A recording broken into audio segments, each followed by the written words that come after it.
likes people. And, you know, he's not a guy to be afraid of. It was kind of like a drill instructor that you had in the Marine Corps. You think, oh, this is going to be bad. And it was bad. Phil, he was there to help you. Whatever you needed, he would help you. And that's why they were assigned. And they were your first role model, the person you would see. And of course, all the guys in the class, like, man, if I could just be like this guy when I finished training. And training was 4 months long. So you were with him 4 months. And this picture represents the fact that he went out of his way to give the wives a tour of the Bureau facilities and tell them what was going on. My wife is kind of peeking out like third from the right side. You can barely see her at the time, but that was my wife. And of course the wives got to know them too. I remember, you know, one of the things, we had to go down to Quantico for 2 weeks of training. And I remember Phil getting on the bus with us. He could have driven his own car down there if he wanted to. But, you know, he was a guy kind of guy. And he just hopped on the bus with us agents, new trainees, and away we went down. They did not have the FBI Academy at that time. And so our training was at the old post office building. And it was old. And I don't know if you ever went in there when it was the old post office building. Did any of the children get to go in there? No. Well, it's kind of like when you got on the elevator there, you thought of that Disney World ride or a horror movie that was going to fall down and break or something. And I don't know, if the other guys got to train in the old post office building. Yeah, like I say, it was very old, but we had a good time there, which meant that Phil was there with us, and that the families could come to Washington because that's where he lived. The new agents now, they cannot live or have their families there because they actually live at the academy for the 4 months. We were able to bring the families if we could at that time. And of course, back then, 1966, Hoover was still the director. And of course, Phil spent most of his career under Mr. Hoover. And things changed quite a bit when Mr. Hoover died. And then they started allowing ladies to come in and be agents then. So that's kind of when that changed, 1972. When he died, then the women were able to come in. That's why you only see wives here and no husbands in the picture. And spouses, for certain, than just women. I say he was your mentor, role model. I couldn't have asked for better. And then I was lucky enough that on my third office, which was Tampa, I came here and there was Phil as the ASAC. I thought, oh boy, thank goodness. And then luckily he came back again when I was here, still here as the SAC. And of course I stayed here and he stayed here too. And you know, Judy and Al kind of took some of my thunder about, you know, how I thought he was a tough guy, but he was so gentle too. And you think, you know, how can you have both the tough guy and the gentle guy in the same person? But he was, and I don't know what happened to you kids when you were bad and how he disciplined you, and what, but I assume that he did something. He had that stern We were all part. never bad. Oh! That's my mother. But I assume if he did give you a spanking or something, you know, an hour later, you still loved him to death. And I don't know if he was like that at home too, but I always thought he was having a gentle smile. You know, that was one of the things I thought about him. That wasn't boisterous or something, but he just had that, you know, when he saw you, he talked to you. You know, in the Bureau, you'll have between, an average day, you'll have between about 8 and 12 SACs during their career. And you always remember that one SAC that's so much above everybody else, and that was him. I mean, no question.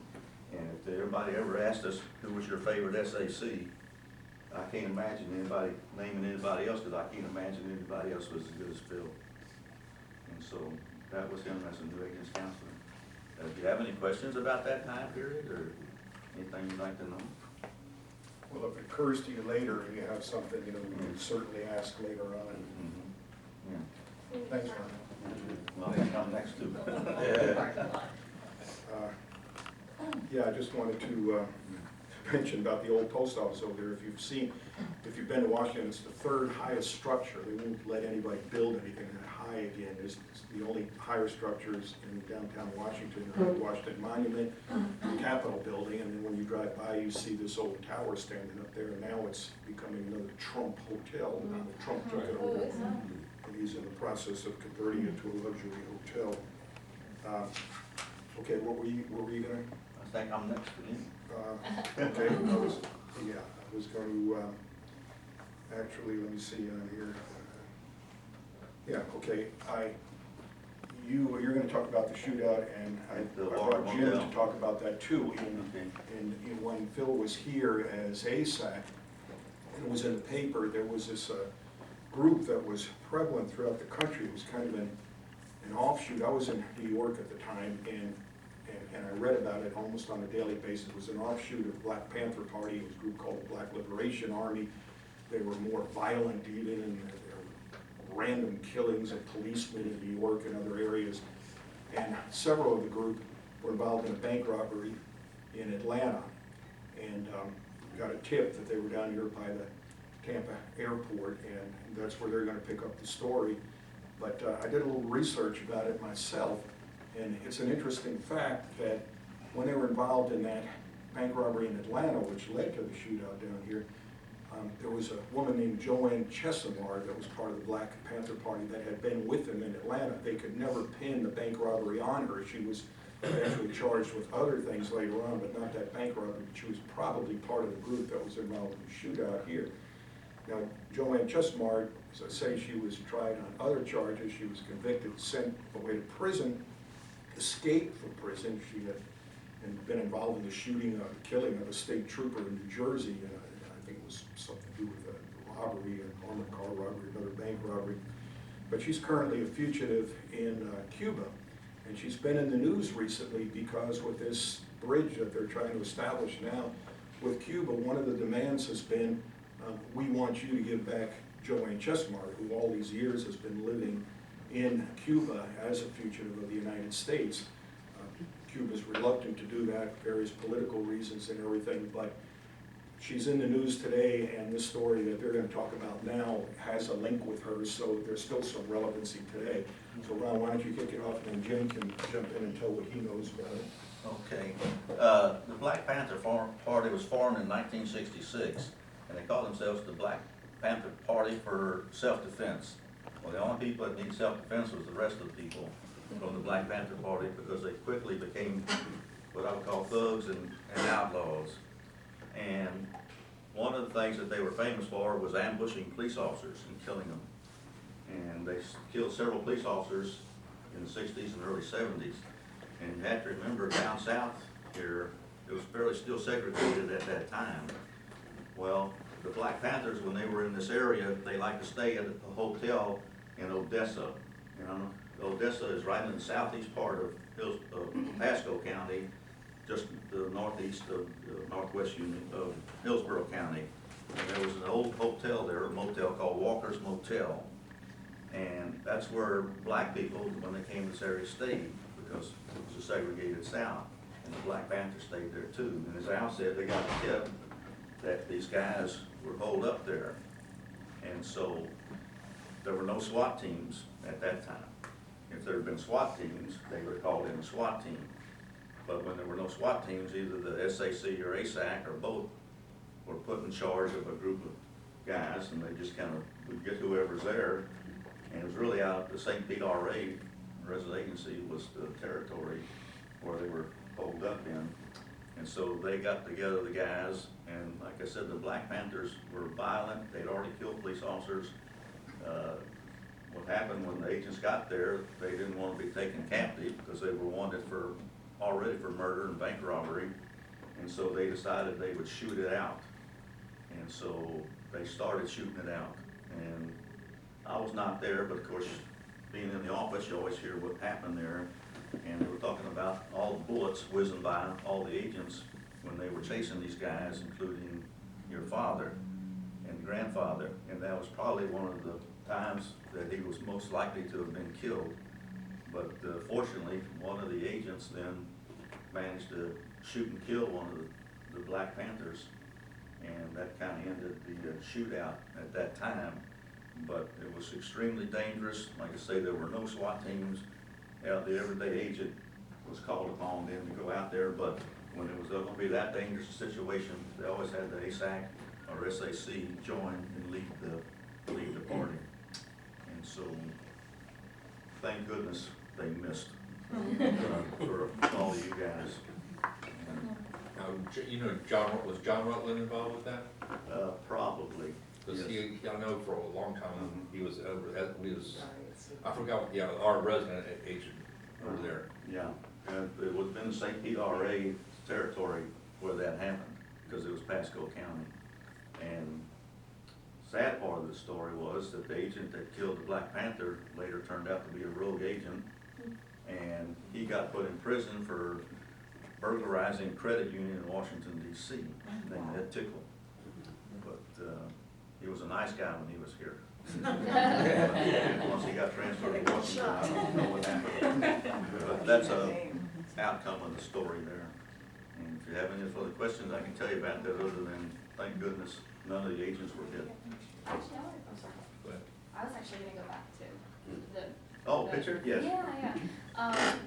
So when they had the new trainings, because I know obviously now there are different FBI agents in different groupings, whether they be dealing with economical crimes or burglary crimes. Right. So during this time period, did they have the different divisions, or was everyone pretty much trained the same way? No, you wouldn't be assigned until you reached your first office, and, Okay. and then you would be put on a squad that did different things. Like I always was on white collar crime squad, and Judy was always the prosecutor. And let me say before I forget, she and her husband were the best prosecutors in the world. I mean, we worked so many, Al and I worked so many cases with them. No, shouldn't have, what did Greg do? Later, he was after I was retired. Well, we were until Greg came along. Oh, that's right, yes. But it was such a pleasure, working with them, and then once they came here and did the law firm, I was the first investigator to work for the law firm. And then Al and a couple other guys came along later, so we've been very tight for a very long time, all of us. And of course, like you said, Phil was the agent in charge during some of these investigations you're going to hear. I was involved in some of them, but I'm gonna let the other guys have their turn here. So the early classes for new agents wasn't down, it wasn't on, the, Quantico. Well, the only time you went down to Quantico was basically for firearms training. And you went when you first came in, and then about halfway through your training, you went back again for a couple of weeks. And of course, the counselor went with us when we went back again. because I know the second time he taught, it was down in Quantico. Yes, and so I was in his first class, the first time that he was a thing. But you know, only a very small percent of us guys got to be his agents. He was a new agents counselor. I feel so fortunate to have run across him these 3 separate times. And like I say, he was above everybody else that was a SAC. About that motel, my father was working for George at the time, and he had some business down at the racetrack. So I had gone with him because I liked the horses. And we were driving back through Odessa, and all of a sudden, my father just brakes, and he backs up, and he pulls into this dirt lot. And he jumps out of the car, and I'm sitting there like, what is happening? And he goes, get out, and I'm thinking, what? So I go to the front of the car, and I'm standing there, and I'm watching my father reenact that whole Panther thing. Now, he never spoke of work, ever. And now I'm watching my father, like a little boy, telling me there were 2 men there, 1 person hiding there, 1 came through the door here, and I had 2 agents here. And he reenacted the entire thing, and I just stood there watching him, and it was just amazing. And I never heard him say who it was, and it wasn't until the article came out in the paper that I put our experience in Odessa to, it was actually the Black Liberation. Yeah, so it was, Did he mention he got shot at? yes, he did, Oh, okay. actually. Because up until that day, the only thing I knew is when Dad was in a precarious situation related to work, we would all say the rosary.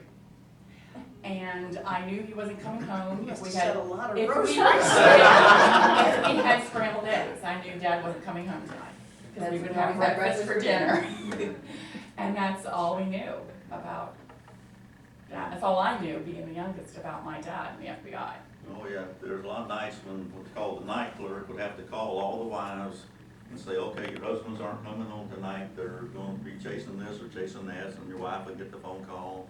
And then it was nice that they did that, to notify all the wives that, hey, you're not gonna be home tonight, and they would make that call, and you'd be on and going.